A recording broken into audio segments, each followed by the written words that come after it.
Ay, nasa Tiging. Bagong dating siya. Ayan. Hi, Tiging. Good morning. Good morning, vlogger. Tapos ito yung ano. Anong pangalan mo? Naomi. Naomi. Yan. Yan yung driver ni Ate King. Taga-Diplo din. Baba ka na. Bakit ayaw niyang baay? Hindi pala siya hindi pa pala siya nabigyan ng sukli niya. Kaya hinintay niya. Yan. Pagbabay ka din doon sa ano mo. Oh. Doon sa driver mo. Bye-bye. Yan. Ingat sa pagbiyahe.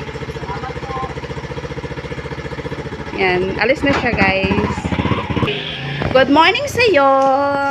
Yan sa Tiging, oh, grabe. Wow. Ang saya-saya natin, King, yan. Wow. Oh, kaya niyo yan. Dito yung ano. Dito yung yan si Noel. Yan si Noel August. Tapos, andito siya. Gawan muna natin siya ng ano, ha. Kasi magbiyahe siya. Wait lang.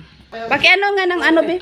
Pakiano nga ng stapler. Stapler. Oh, stapler. Ni. Grabe ka man, August. Hindi ba yan stapler? May nakita ko. Grabe man. Yan. Hi, Isay. Good morning. Yan si Isay. Kasama namin. Yan. Maganda. Straight sana yung buhok niya dati. Tapos nagpakulot siya. Patingin daw ng kulot mo, Say.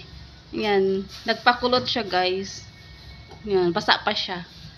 Tapos straight, super straight yung buhok niya dati. Pinakulutan niya. Try naman magkulot.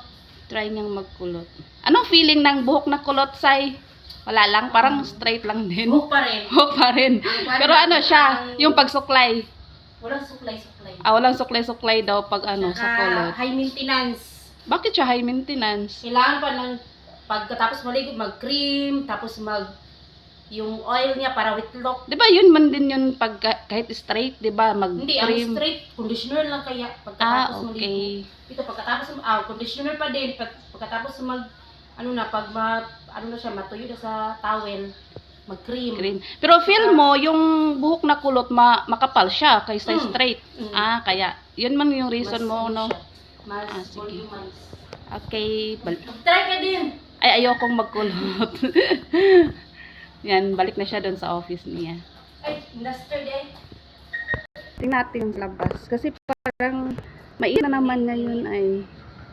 Yan. Super init. Super init na naman ang panahon. Yan. Pag ganitong panahon, sarap kumain ng halo-halo. Yan. Ayain natin sa Tiging mamaya. Ayan siya. Nagagahan ka na? Di pa ako kumain ng breakfast. Oh, sabay tayo. Gutom na. Ay, gutom ka na? Si mauna ka na lang. Lagi na lang tayong kain. Tapos ano man, mainit man yung panahon ngayon, halo-halo tayo mamaya. Mamaya, Sige. delivery mo ako. Ay, ikaw namang libre. Grabe man. Sige na. Ayun. So, start na kami ng work namin. Tapos na akong magwalis. Wala ka namang... Sana nagwalis ako. Ewan ko ba kung bakit siya nagwalis. May tagawalis naman kami dito. Ewan ko sa Kahit ko kanya. lang. Gusto niya magpapawis talaga. Sana pinicturean mo ako doon. Nagwalis. Para makita ng anak mo. Daspan. Sige na, guys. Walis, Yan bye. lang. Gandang morning. Bye-bye, te. Magandang morning sa lahat. Bye-bye sa lahat. Yan. Work na kami. Bye-bye.